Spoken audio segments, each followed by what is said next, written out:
Assalamualaikum warahmatullahi wabarakatuh. Perkenalkan, nama saya Zikra Miftahul Jannah, Prodi Sains Komunikasi semester 3 dengan NIM G2310724. Di sini saya akan mempresentasikan mengenai artikel yang telah saya buat dengan judul Teknik Komunikasi untuk Mengelola Konflik dalam Organisasi. Seperti yang kita semua ketahui, konflik dalam organisasi itu wajar dan tak terhindarkan. Namun, dengan komunikasi yang efektif, kita bisa mengelola konflik menjadi peluang untuk inovasi dan memperkuat hubungan tim. Mari kita lihat lebih lanjut bagaimana hal ini dapat diterapkan.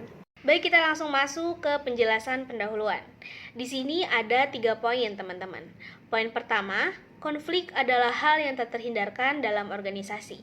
Konflik dalam organisasi adalah hal yang wajar dan hampir tak terhindarkan karena perbedaan pendapat, tujuan, atau kepentingan antara individu atau kelompok. Perbedaan ini bisa memicu ketegangan, tetapi jika dikelola dengan baik, konflik dapat menjadi peluang untuk meningkatkan pemahaman, inovasi, dan memperkuat kerjasama tim. Di poin kedua, ada komunikasi efektif dapat mengelola konflik menjadi kesempatan untuk inovasi dan pengembangan.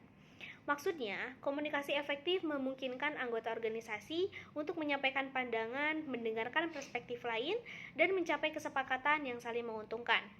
Dalam konflik, komunikasi yang terbuka dan transparan membantu meredakan ketegangan dan mendorong ide-ide baru karena setiap pihak dapat mengeksplorasi solusi kreatif. Alhasil, konflik tidak hanya terselesaikan, tetapi juga menciptakan peluang untuk inovasi dan pengembangan bersama. Selanjutnya, di poin ketiga, ada teknik komunikasi yang tepat seperti mendengarkan aktif, bahasa netral, dan negosiasi dapat menyelesaikan konflik dengan baik. Teknik komunikasi seperti ini membantu menyelesaikan konflik dengan cara memahami, meredakan emosi, dan mencari kesepakatan yang menguntungkan semua pihak. Selanjutnya, penyebab-penyebab konflik dalam organisasi. Di poin pertama ada kesalahpahaman atau miskomunikasi. Penyebab konflik seringkali berasal dari kesalahpahaman atau miskomunikasi, di mana pesan tidak tersampaikan dengan jelas atau diterima berbeda dari maksud sebenarnya. Hal ini dapat menimbulkan asumsi, emosi negatif, dan ketegangan antar individu atau kelompok. Selanjutnya di poin kedua yaitu perbedaan tenaga kerja, nilai hidup, dan kepentingan. Ini dapat memicu konflik di organisasi karena setiap individu atau kelompok memiliki latar belakang, prinsip, dan tujuan yang berbeda-beda. Perbedaan ini seringkali menciptakan ketidaksepahaman atau benturan kepentingan yang mempengaruhi interaksi dan kerjasama. Selanjutnya di poin ketiga, ada persaingan dalam jabatan, fasilitas kerja, wewenang, dan tanggung jawab. Nah, ini seringkali menjadi sumber konflik di organisasi. Persaingan ini bisa menimbulkan ketegangan karena setiap individu atau kelompok ingin mempertahankan atau meningkatkan posisinya, mendapatkan fasilitas yang lebih baik, serta memiliki kontrol atau tanggung jawab yang lebih besar. Dan di poin keempat, ada perubahan dalam prosedur kerja yang tidak jelas. Ini jelas dapat menimbulkan konflik karena menimbulkan kebingungan dan ketidakpastian di antara karyawan. Ketidakjelasan ini bisa menyebabkan kesalahan, frustasi, dan resistensi terhadap perubahan sehingga mengganggu kerjasama dan produktivitas. Baik, selanjutnya pandangan-pandangan terhadap konflik. Di sini ada 3 poin pandangan yang saya cantumkan. Yang pertama, pandangan tradisional. Pandangan tradisional melihat konflik sebagai hal yang merugikan organisasi karena dianggap mengganggu stabilitas dan efektivitas kerja. Oleh karena itu, konflik perlu dihindari atau ditekan agar organisasi tetap berjalan lancar. Yang kedua, ada pandangan hubungan manusia. Pandangan hubungan manusia menganggap konflik sebagai sesuatu yang tak terhindarkan dalam organisasi. Konflik perlu dikelola dengan baik agar tidak menimbulkan kerugian, bahkan bisa dimanfaatkan untuk mendorong perkembangan, inovasi, dan pemahaman yang lebih baik di antara anggota organisasi. Dan yang ketiga ada pandangan interaksionis. Pandangan interaksionis berpendapat bahwa konflik perlu distimulasi dan dikelola untuk mendorong perubahan dan meningkatkan produktivitas. Konflik yang konstruktif dianggap dapat merangsang ide-ide baru, memperbaiki proses kerja, dan meningkatkan kinerja organisasi secara keseluruhan. Selanjutnya, teknik komunikasi dalam mengelola konflik. Yang pertama, ada negosiasi. Mencapai solusi win-to-win melalui diskusi terbuka dan saling mendengarkan kebutuhan masing-masing pihak.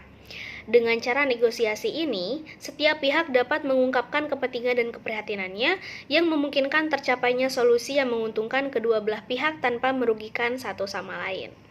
Yang kedua, pendekatan kolaboratif. Mengatasi konflik sebagai tantangan bersama, fokus pada tujuan bersama, dan memperkuat hubungan kerja. Ini dapat membantu mengubah konflik menjadi peluang untuk memperkuat hubungan kerja. Dengan bekerja sama untuk menyelesaikan masalah, anggota tim dapat memperdalam rasa saling percaya dan komitmen terhadap keberhasilan organisasi, serta menciptakan lingkungan kerja yang lebih harmonis. Dan yang terakhir adalah evaluasi pasca konflik, yaitu mengevaluasi konflik yang telah terjadi untuk pembelajaran, mencegah konflik serupa di masa depan, dan membangun budaya kerja yang lebih baik. Dengan cara ini, setiap individu akan memahami cara mengelola perbedaan dengan lebih efektif, memperkuat komunikasi, dan meningkatkan kerjasama dalam tim.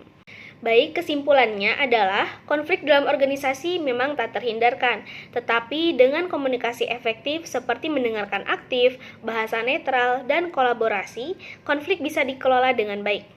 Hal ini memungkinkan tercapainya solusi yang inovatif sambil memperkuat hubungan antar anggota tim, membangun pemahaman, dan meningkatkan kinerja organisasi secara keseluruhan. Dan implikasi dari hal ini adalah organisasi perlu mengembangkan keterampilan komunikasi yang baik dan menciptakan budaya terbuka, di mana setiap anggota merasa nyaman untuk mengungkapkan pendapat dan mendengarkan. Dengan cara ini, konflik bisa dipandang sebagai peluang untuk pertumbuhan yang pada akhirnya akan meningkatkan produktivitas dan ketahanan tim dalam menghadapi tantangan. Baik, cukup sekian presentasi dari saya. Terima kasih atas perhatian teman-teman semuanya. Semoga informasi yang telah saya sampaikan dapat bermanfaat dan membantu kita dalam mengelola konflik dalam organisasi. Mohon maaf apabila ada salah kata. Wassalamualaikum warahmatullahi wabarakatuh.